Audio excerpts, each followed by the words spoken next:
Pilgrim's Progress continues, cassette number 3, side B. They are a couple of far countrymen, answered by-ends. They, after their mode, are going on pilgrimage. Alas, why did they not stay, that we might have had their good company? Asked Moneylove. For they, and we, and you, sir, I hope, are all going on a pilgrimage. We are so indeed, said by-ends, but these men are so rigid, and love so much their own notions, and so lightly esteem the opinions of others, that even though a man be ever so godly, if he does not jump with them in all things, they thrust him quite out of their company. That is bad, said Save-all, but we read of some that are righteous overmuch. Such men's rigidness prevails with them to judge and condemn all but themselves. But, I pray, what and how many were the things in which you differed from them? By-ends said, why they, after their headstrong manner, conclude that it is duty to rush on their journey in all kinds of weather, and I am for waiting for wind and tide. They are for hazarding all for God at a clap, and I am for taking all advantages to secure my life and estate. They are for holding their notions, though all other men are against them, but I am for religion in what, and so far as the times and my safety will bear it. They are for religion when in rags and contempt, but I am for him when he walks in his golden slippers in the sunshine, and with applause. Mr. Hold the World spoke. Aye, and hold you there still, good Mr. By-ends, because, for my part, I can count him but a fool, who, having the liberty to keep what he has, shall be so unwise as to lose it. Let us be wise as serpents. It is best to make hay when the sun shines. You see how the bee lies still all winter, and stirs herself only when she can have profit with pleasure. God sends sometimes rain and sometimes sun. If they be such fools to go through the first, let us yet be content to take fair weather along with us. For my part, I like that religion best that will stand with the security of God's good blessings to us. For who can imagine, if he is ruled by reason, since God has bestowed upon us the good things of this life, but that he would have us keep them for his sake? Abraham and Solomon grew rich in religion, and Job says that a good man shall lay up gold as dust. But he must not be such as the men before us, if they are as you describe them. I think that we are all agreed in this matter, said Mr. Save-all, and therefore there need be no more words about it. No, there need be no more words about this matter indeed, added Mr. Moneylove, for he who believes neither Scripture nor reason, and you can see we have both on our side, neither knows his own liberty nor seeks his own safety. Mr. By-ends spoke again. My brethren, as you see, we are all going on pilgrimage. For our better diversion from things that are bad, give me permission to propound you this question. Suppose a man, a minister, or a tradesman, and so forth, should have an advantage lying before him to get the good blessings of this life, and find that he cannot come to them, except in appearance at least, by becoming extraordinarily zealous in some points of religion in which he has not shown any interest before. May he not use this new interest to attain his goal, and yet be an upright and honest man? I see what you're asking, said Mr. Moneylove, and with these gentlemen's good leave I will try to answer you. First, about the minister himself. Suppose a minister, a worthy man, possesses but a small congregation or parish, yielding him but a meager income. Then it happens that he hears of a greater one by far, and has an opportunity to get it by being more studious, by preaching more frequently and zealously, and because the temper of the people requires him to alter some of his principles. For my part, I see no reason why a man should not do this, providing, of course, he has a call. In fact, I think he could do much more to advance himself and yet be an honest man. Why? First, because his desire for a greater benefice is certainly lawful, since it is set before him by providence. So then he may get it if he can, making no question for conscience' sake. Secondly, since his desire for that benefice makes him more studious, a more zealous preacher, it makes him a better man.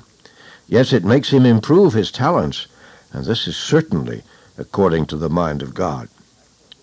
Third, as for his complying with the disposition of his people by departing from some of his principles in order to serve them, this proves that he is of a self-denying temperament and of a sweet and winning deportment, thus more fitted for his ministerial function.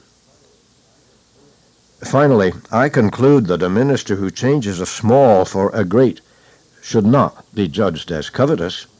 Rather, since he has improved his talents and shown industry by it, he should be counted as one who pursues his call and the opportunity put into his hand to do good. Now, as to the second part of your question, which concerns the tradesman you mentioned. Suppose such a one has but a poor employment in the world, but by becoming religious may mend his lot, or perhaps get a rich wife, or more and far better customers to his shop. For my part, I see no reason why this should not lawfully be done, because in the first place to become religious is a virtue, no matter what a man's motive may be. Nor is it unlawful to get a rich wife, or more customers for a man's shop. Besides, the man who gets these by becoming religious gets that which is good from those who are good by becoming good himself. So here is a good wife, good customers, and good gain. All these by becoming religious, which is also good. Therefore, to become religious, to get all these, is a good and profitable design. This answer which Mr. Moneylove made to Mr. By-End's question was highly applauded by them all, and they concluded all round that it was most wholesome and advantageous. Thinking that no man would be able to contradict this line of reasoning, and because Christian and Hopeful were still within call, they jointly agreed to pose the question to them as soon as they could reach them, since they had opposed Mr. By-End's before. So they called after them to wait until they could catch up with them. They concluded among themselves, however, as they went, that Mr. Hold-the-World should propound the question to them, because they wanted to avoid raising the heat of the argument again, which had taken place with Mr. By-End's. And so they caught up with them, and after a short greeting, Mr. Hold-the-World propounded the question to Christian and his companion, and bid them answer it if they could. Then said Christian, "Even a babe in religion may answer 10,000 such questions. For if it is unlawful to follow Christ for loaves, as it is in the 6th chapter of John, how much more abominable is it to make of him and religion a stalking horse, to get and enjoy the world? Nor do we find any other than heathen, hypocrites, devils, and witches who hold such opinions. Heathen, for when Hamor and Shechem wanted the daughter and the cattle of Jacob, they saw that there was no way for them to get them except by becoming circumcised. They said to their companions, If every male of us be circumcised, as are these Hebrews, shall not their cattle, their substance, and every beast of theirs be ours? Their daughter and their cattle were that which they sought to obtain, and their religion was a stalking horse they made use of to come at them. The hypocritical Pharisees were of the same persuasion. They made long prayers their pretense, but to get widows' houses was their intent, and from God greater damnation was their judgment for their misuse of religion. Judas the devil was also of this opinion. He was religious for the money bag, that he might take what was in it, but he was lost, cast away, the very son of perdition. Simon Magus was of the same mind, for he would have had the Holy Spirit, so that he might get money with the Spirit's power. His sentence from Peter's mouth was fitting. I cannot get it out of my mind that a man who takes up religion for the world will throw away religion for the world. For so surely as Judas resigned the world in becoming religious, so surely did he also sell religion and his master for the same. To answer the question affirmatively, as you have done, and to accept as authentic such an answer, is both heathenish, hypocritical, and devilish, and you will be rewarded according to your works. And then they stood staring at one another, but none had anything with which to answer Christian. Hopeful also approved of the soundness of Christian's answer, so there was a great silence among them. Mr. Bunyan and his company then staggered and dropped back, so that Christian and Hopeful might outgo them. Then said Christian to his fellow, "If these men cannot stand before the sentence of men, what will they do with the sentence of God? And if they are mute when dealt with by vessels of clay, what will they do when they are rebuked by the flames of a devouring fire?" Then Christian and Hopeful went on ahead, leaving Bunyan and his friends behind, until they came to a delicate plain called Ease. There they traveled with much content, but the plain was narrow, so they were soon through it. At the further side of the plain was a little hill called Lucre, and in that hill was a silver mine, which some of them who had formerly traveled that way, because of the rarity of it, had turned aside to see. But going too near the brink of the pit, the ground became treacherous underfoot. They were thrown down and killed. Others had been maimed there, and were unable to their dying day to be their own men again. Then I saw in my dream that a little off the road, over against the silver mine, stood Demas, looking like a gentleman, and calling out to the passers-by to come and see. He said to Christian and his fellow, "Ho, turn aside here, and I will show you a thing or two." "What thing is so deserving as to turn us out of the way to see it?" asked Christian. "Here is a silver mine," replied the other, "and some people are digging in it for treasure. If you will come, with a little effort you may richly provide for yourselves." Then said Hopeful, "Let us go see." "Not I," said Christian. "I have heard of this place before now, and how many have been slain here. Besides that, this treasure is a snare to those who seek it, because it hinders them in their pilgrimage." Then Christian called to Demas, saying, "Is not the place dangerous? Has it not hindered many in their pilgrimage?" "Not very dangerous," answered the other, "except to those who are careless." But Demas blushed as he spoke. Then Christian said to Hopeful, "Let us not stir a step, but continue on our way."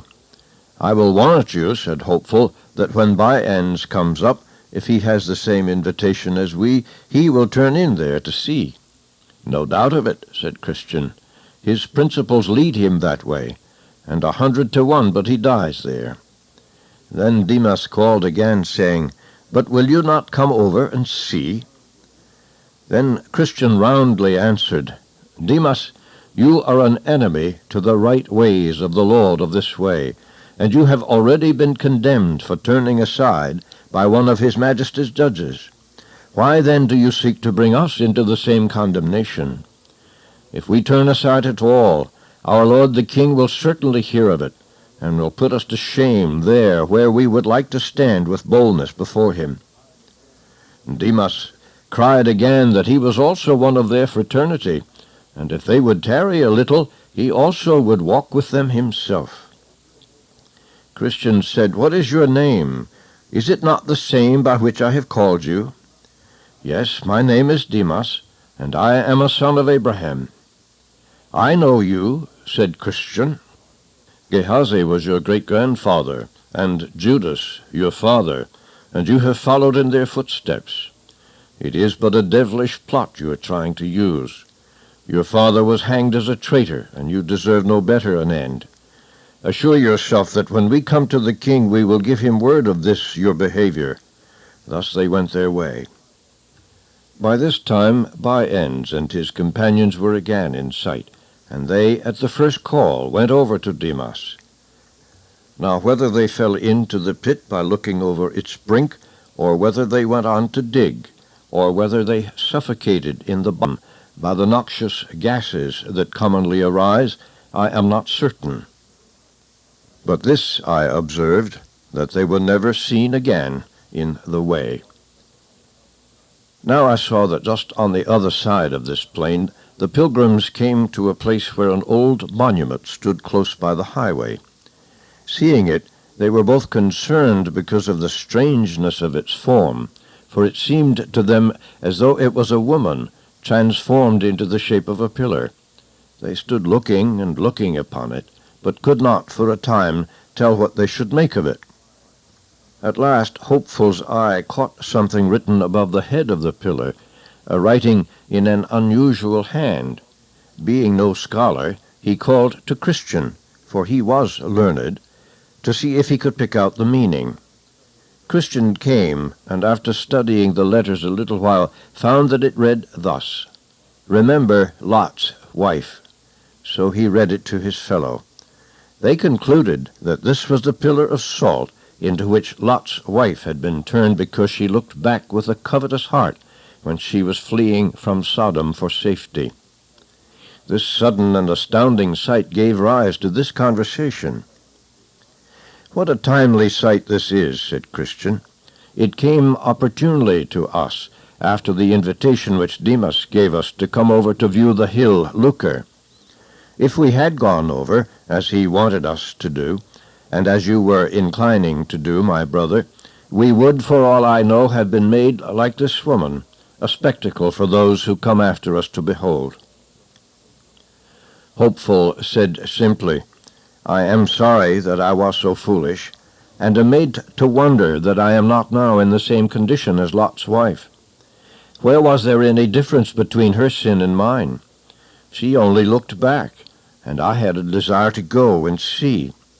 Let grace be adored, and let me be ashamed that ever such a thing should be in my heart." Christian continued, "Let us take notice of what we see here, so that it might help us in the future. This woman escaped one judgment, for she fell not by the destruction of Sodom, but she was destroyed by another judgment. As we see, she is turned into a pillar of salt." "True," said Hopeful, "and she may be to us both caution and example. Caution that we should shun her sin, or a sign of what judgment will overtake any who are not prevented by this caution. Korah, Dathan, and Abiram, with the 250 men who perished in their sin, became a sign and example to others to beware the same sin. But above all, I am impressed with one thing, namely, how Demas and his fellows can stand so confidently yonder to look for that treasure which this woman, but for looking back, was turned into a pillar of salt. For we do not read that she stepped even 1 foot out of the way, yet the judgment which befell her made her an example, within sight of where they are, for they cannot help seeing her if they only looked this way." "It is a thing to be wondered at," replied his friend. "It shows that they have lost all hope. I cannot tell who to compare them to fittingly. Perhaps they're like a man who picks pockets in the very presence of the judge, or who will cut purses right under the shadow of the gallows itself. It is said of the men of Sodom that they were sinners exceedingly because they were sinners before the Lord, that is, in his eyesight, regardless of the kindness that he had shown them. For the land of Sodom was like the Garden of Eden had been. This then provoked him the more to jealousy, and made their plague as hot as the fire of the Lord out of heaven could make it. It is rationally to be concluded that such as these are who sin in the sight of, and despite of such examples as are set before them, to warn them to the contrary, must be partakers of severest judgments." "Doubtless you have spoken the truth," Hopeful responded, "but what a mercy it is that neither you, but especially I, am not made myself the same example. This gives occasion to us to thank God, to fear before him and always to remember Lot's wife. Chapter 15. Bypath Meadow and Doubting Castle. I saw then that they went on their way to a pleasant river, which King David called the river of God, but John the river of the water of life. Now their way lay just upon the bank of the river. Here Christian and his companion walked with great delight. They drank also of the water of the river, which was pleasant and enlivening to their weary spirits. Then, too, on the banks of this river, on either side, were green trees that bore all manner of fruit, and the leaves of the tree were good for medicine. With the fruit of the trees they were very delighted, and the leaves they ate to prevent surfeits and other diseases that are common to those who get overheated in traveling. On either side of the river there was a meadow, curiously beautified with lilies and green all the year long. In this meadow they lay down and slept, for here they might lie down safely. When they awoke, they gathered again from the fruit of the trees, and drank again of the water of the river, and then lay down again to sleep. They did this for several days and nights, and as they enjoyed the river, the meadow, and the fruits, they sang, "Behold how these bright crystal streams do glide, to comfort pilgrims by the highway side. What pleasant fruit and leaves these trees do yield!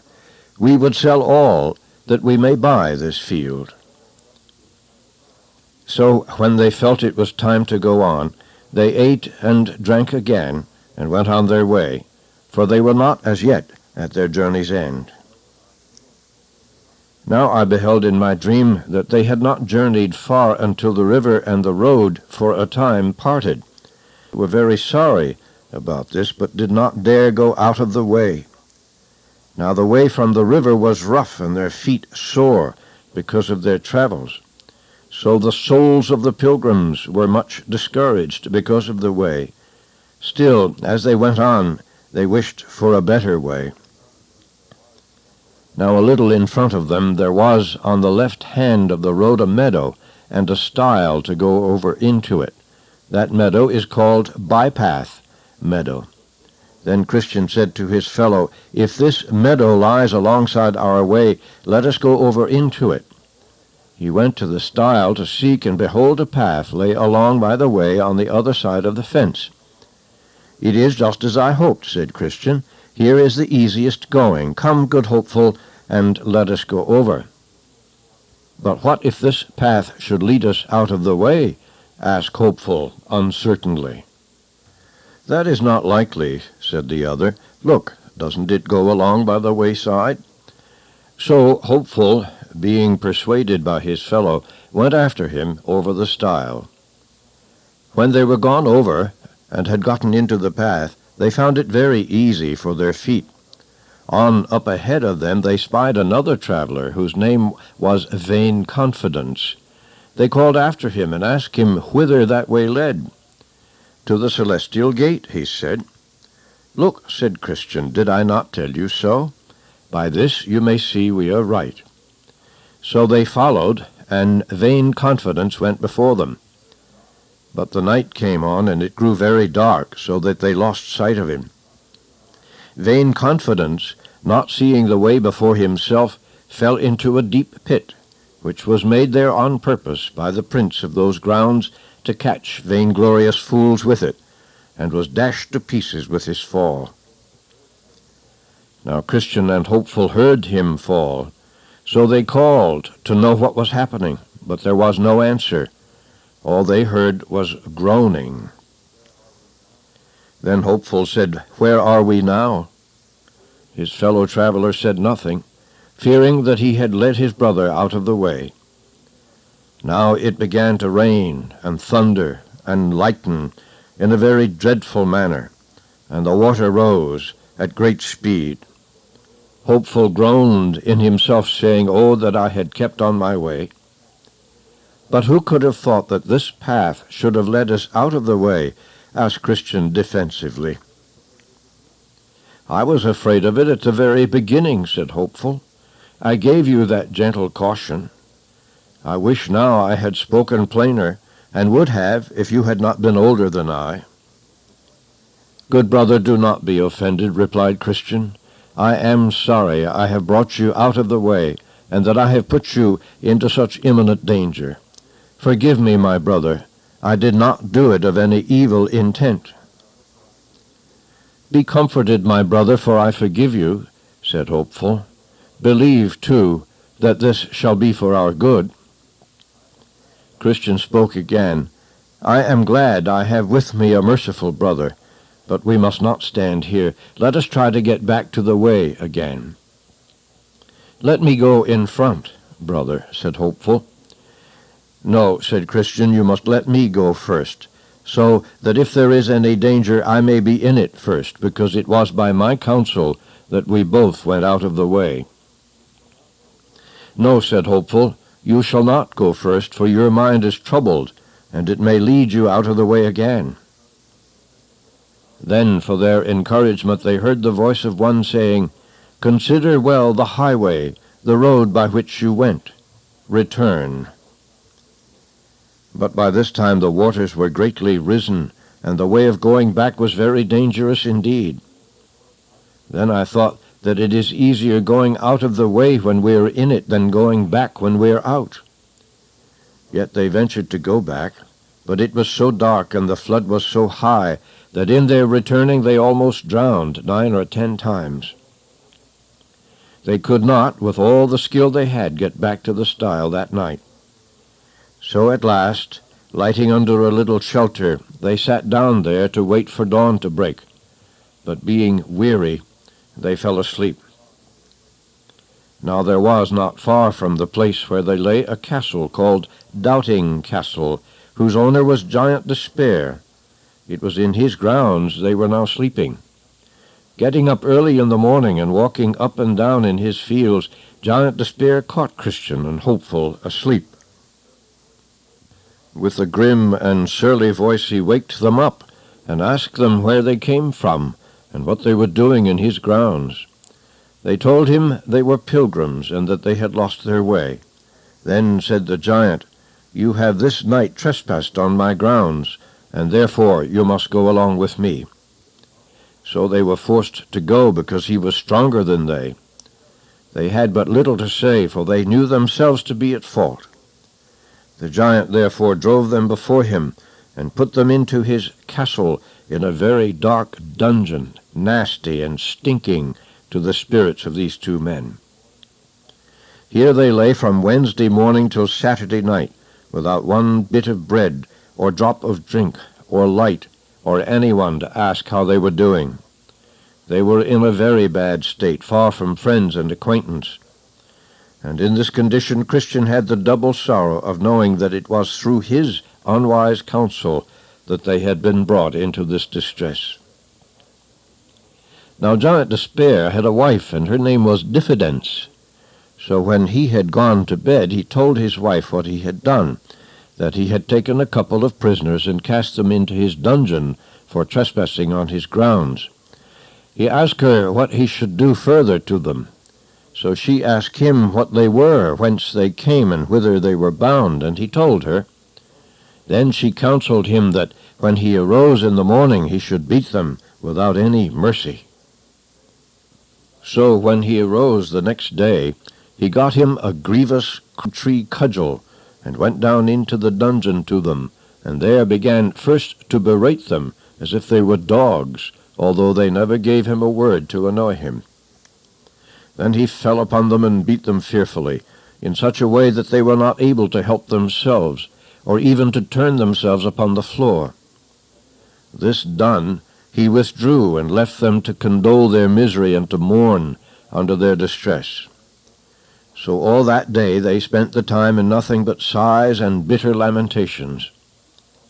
The next night Diffidence, talking with her husband about them further, and finding that they were still alive, advised him to counsel them to do away with themselves. So when morning was come, he went to them in a surly manner as before, and perceiving that they were very sore with the stripes he had given them the day before, he told them that since they were never likely to get out of that place, their only hope was to make an end of themselves, either with knife, halter, or poison. For why, said he, should you choose life, seeing it is attended with so much bitterness? But they begged him to let them go.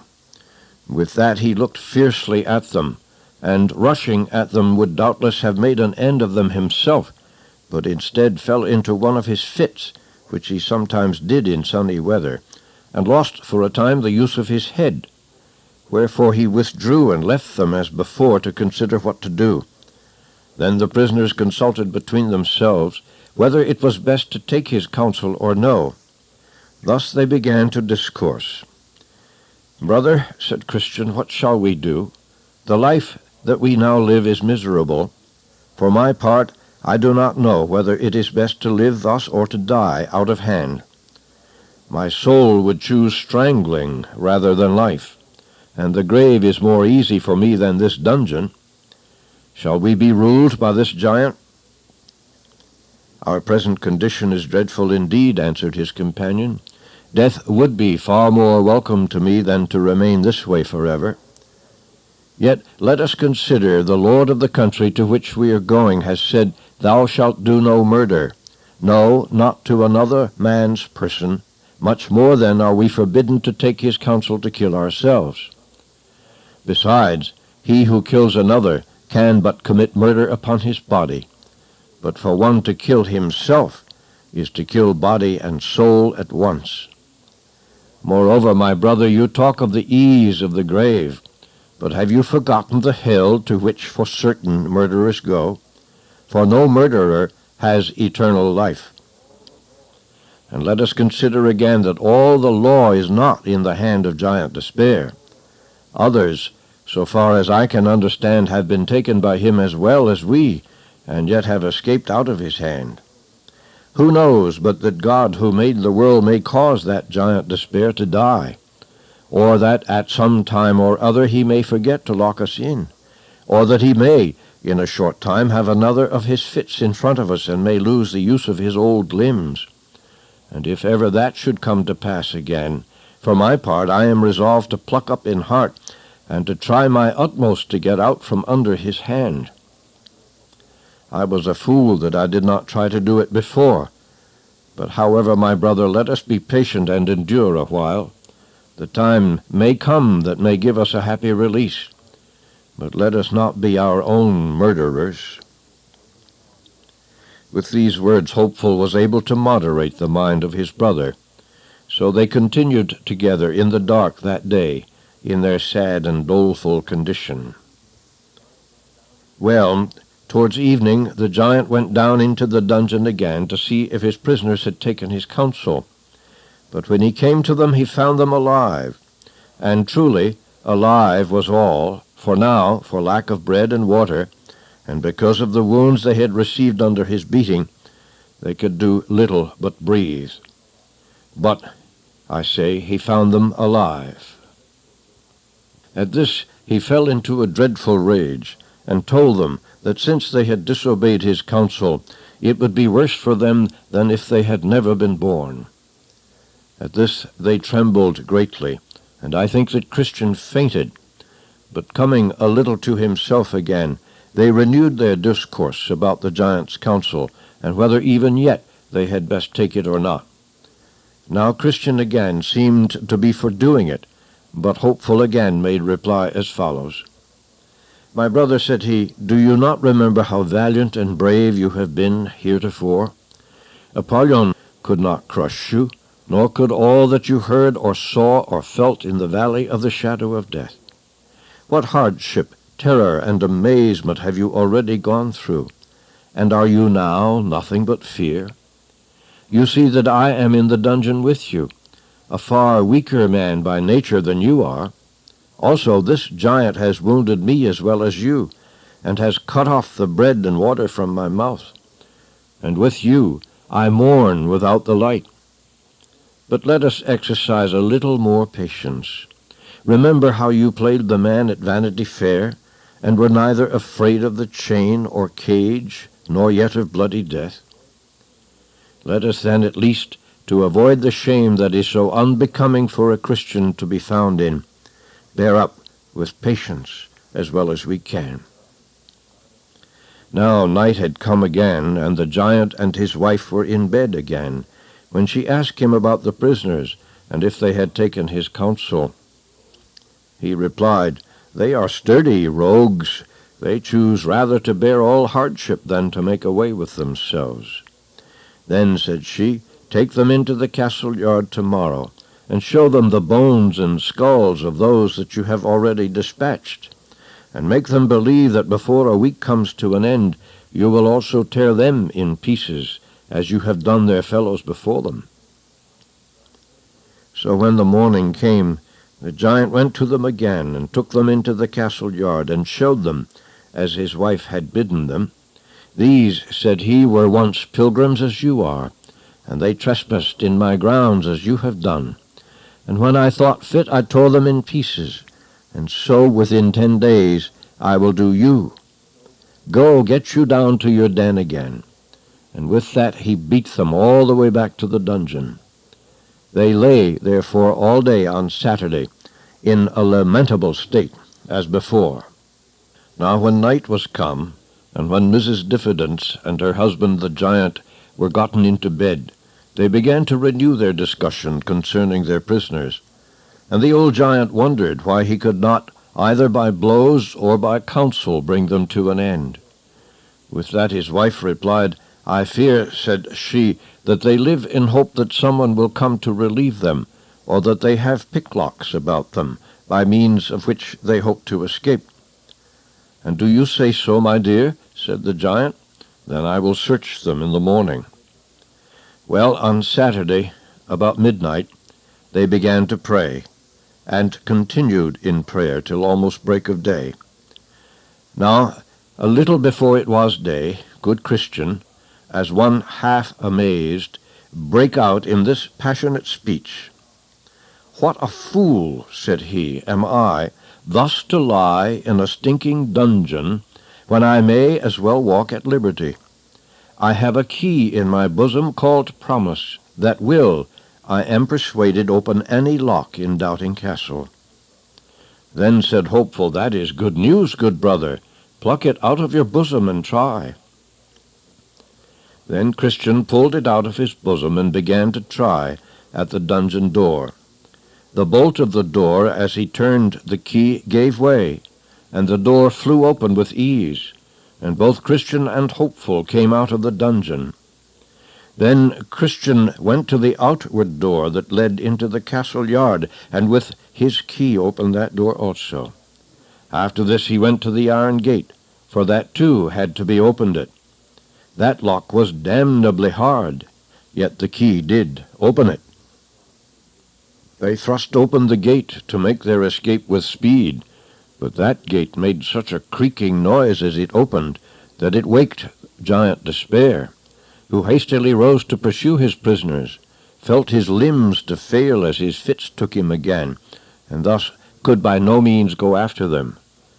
Then they went on, and came to the king's highway, and so were safe, because they were out of the jurisdiction of the giant. Now when they got over the stile, they began to contrive with themselves what they could do at that stile to prevent others who came after them from falling into the hands of Giant Despair. They agreed to erect a marker there, and to engrave upon the side of it this sentence: "Over this stile is the way to Doubting Castle, which is kept by Giant Despair, who despises the king of the celestial country, and seeks to destroy his holy pilgrims." Many, therefore, who came after read what was written, and escaped the danger. Having erected the marker, they went on their way, singing, "Out of the way we went, and found we tread upon forbidden ground. Let them who follow have a care, lest heedlessness make them unaware, and they in Doubting Castle fare as prisoners of the Giant Despair." Chapter 16. The Pilgrims reach the Delectable Mountains. Christian and Hopeful continued on their way till they came to the Delectable Mountains, which belong to the Lord of that hill of which we have spoken before. So they went up to the mountains to behold the gardens and orchards, the vineyards and fountains of water. There they drank and washed themselves, and freely ate of the vineyards. Now there were on the tops of these mountains shepherds feeding their flocks, and they stood by the side of the highway. The pilgrims went to them, and leaning on their staves, as is common with weary pilgrims when they stand to talk with anyone by the road, they asked, "Whose delectable mountains are these, and whose are the sheep that feed on them?" "These mountains are Emmanuel's land," replied the shepherds, "and they are within sight of his city. The sheep are his too, and he laid down his life for them." "Is this the way to the celestial city?" queried Christian. "Indeed," replied the shepherds, "you are right on your way." "And how far is it from here?" asked Christian. "Too far for any but those who shall arrive there indeed," was the answer. "Is the way safe or dangerous?" "Safe for those for whom it is safe," was the answer, "but the transgressors shall fall in it." Christian continued his inquiry, "Is there in this place any relief for pilgrims that are weary in the way?" The shepherd replied, "The Lord of these mountains has given us charge not to be forgetful to entertain strangers, so the good of the country is before you." The shepherds perceived that they were wayfaring men, and began to ask them the same questions that others had asked along their pilgrimage, such as, "Where did you come from? How did you get into the way? And by what means have you so persevered in the way?" "For but few of them that begin on pilgrimage ever reach these mountains," they said sadly. But when the shepherds had heard their answers, they were pleased with them, and looked very lovingly on them, saying, "Welcome to the Delectable Mountains." The names of the shepherds were Knowledge, Experience, Watchful, and Sincere.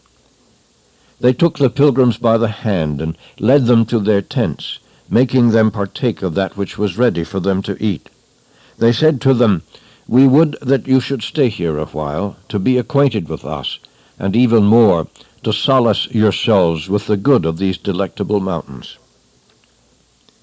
Christian and Hopeful said that they were content to stay, so they went to their rest that night because it was very late. The next morning the shepherds called Christian and Hopeful to walk with them on the mountains. So they went forth with them and walked a while, having a pleasant prospect on every side. Then said the shepherds one to another, "Shall we show these pilgrims some wonders?" So when they had concluded to do it, they took them first to the top of a hill called Error, which was very steep on its furthest side, and bid them look down at the bottom. As Christian and Hopeful looked down, they saw at the bottom several men, dashed all to pieces by a fall they had from the top. The shepherds answered, "Have you not heard of them who were made to err by listening to Hymenaeus and Philetus as concerning the resurrection of the body?" They answered, "Yes." Then the shepherds continued, "Those you see dashed in pieces at the bottom of this mountain are they, and they have continued to this day unburied, as you see, for an example to others, to take heed how they climb too high, or how they come too near the brink of this mountain." They went on to the top of another mountain, the name of which is Caution, and bid them look far off. When they did this, they thought they saw several men walking up and down among the tombs they could see in the distance. They could tell, as they watched, that the men were blind, because they stumbled upon the tombs and gravestones as they walked, and could not find their way out from them. "What does this mean?" Christian asked. "Did you not see a little below these mountains a stile that led into a meadow on the left side of the way?" asked the shepherds. They answered, "Yes." Then said the shepherds, "From that stile there goes a path that leads directly to the Doubting Castle, which is kept by Giant Despair. And these people," pointing to them among the tombs, came once on a pilgrimage as you do now, till they came to that same stile. And because the right way was rough in that place, they chose to go out of it into that meadow, and there were taken by giant Despair, cast into the Doubting Castle, and after they had been kept in the dungeon, he put their eyes out, and led them among these tombs, where he has left them to wander to this very day. This book is continued on cassette number 4, side A.